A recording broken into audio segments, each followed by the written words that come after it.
પણ એક નાનું એવું દૃષ્ટાંત આપું કે જલારામ બાપાની કરુણા કેટલી હતી.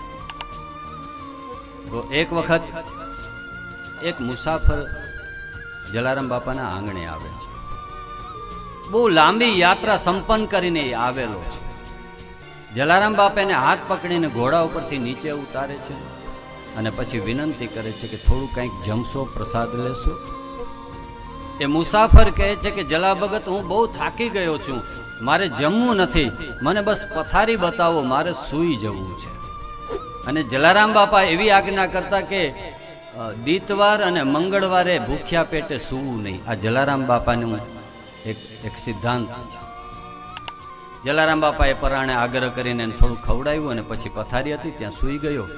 અને એનો જે ઘોડો હતો એ ફળિયામાં બાંધેલો હતો. એટલે જલારામ બાપાએ એને પાણી પીવડાવ્યું. એટલે જલારામ બાપા મનમાં ને મનમાં એ ઘોડાને જોઈને વિચાર કરે કે આનો મુસાફર, આની ઉપર બેસનાર જે એટલો થાકેલો હોય તો જે ઘોડાએ એનો ભાર ઊંચકો હોય એ ઘોડો કેટલો થાકેલો હોય.